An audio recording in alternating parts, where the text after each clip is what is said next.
Well, the reason I decided to pursue a judicial career was in my practice as a family lawyer, we do a lot of negotiation outside court.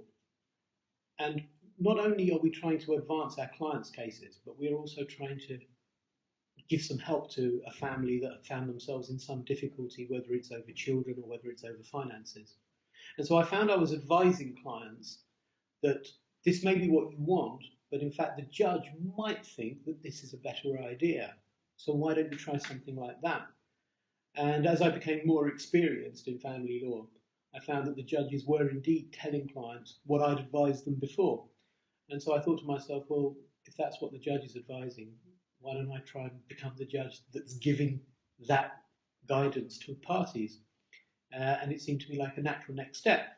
Of course, that hasn't meant that all I've ever done sitting as a deputy district judge has been family cases, because the breadth of work is enormous, and I've found areas of work that are far removed from my day-to-day practice, such as bankruptcy, housing, personal injury cases. So the spectrum of work is absolutely enormous. I found that in order to pursue the application, I did the sitting in programme with a deputy district judge and a district judge in Kent, and that was extremely valuable, not just from what happens in court, but what happens when there aren't parties there, and watching judges have discussions amongst themselves, looking at how to do box work, which is an integral part of the district judge's diet. And I also found that speaking to judges just on an informal basis whenever possible was also really useful, because all the guidance was very, very good.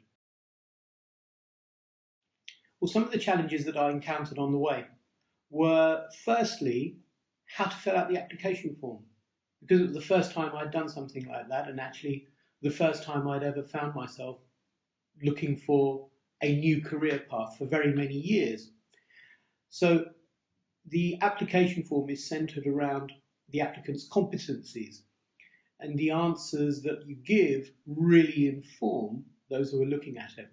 And so I had to get into the frame of mind of condensing lots of words into a few number of words and being very specific about examples that highlighted a particular competency. That also rang true for the interview process. The interviewing panel are looking for specific examples, not generic examples about your commitment to law and to justice and so on, but actually situations that you found yourself in, how you dealt with them, and what the outcome was. So you find a specific example to highlight each individual competency. Having then been appointed as a deputy district judge, of course, you find yourself doing areas of work, as I said before, that are completely different to anything you've done.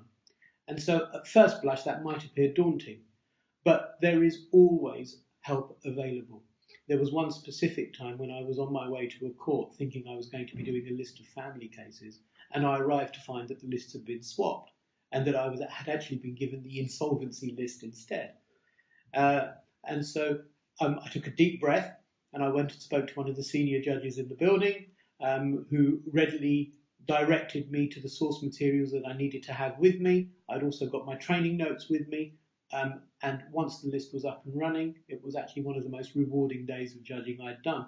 And once you do something for the first time, it sticks, and you never forget it. And so over a period of weeks, months, and then years, you really feel very comfortable with the different areas of law. And the good thing is that then helps you in your practicing life, because I find that, for example, in a family case, occasionally a housing issue might arise, or in a divorce case, some issue relating to bankruptcy might arise, and there's a little area of expertise that you've been able to pick up on. So these new areas of work can be very helpful. But there are a few bits of advice that I'd give to somebody who's thinking about a judicial career.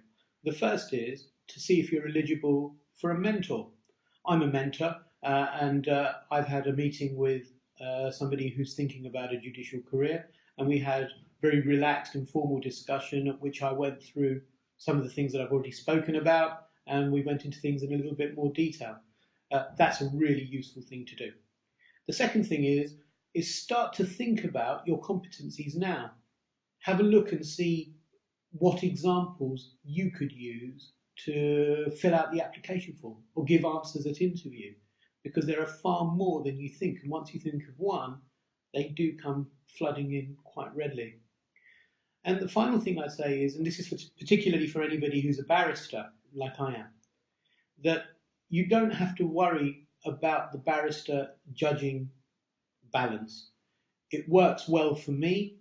My diary as a barrister is both predictable and unpredictable. And so therefore that means I can plan ahead for sitting as a deputy weeks or months into the future. And there is occasionally the need for short notice judges to come in quickly and go to a particular court. And that's also a really useful way of building up your experience as a deputy district judge.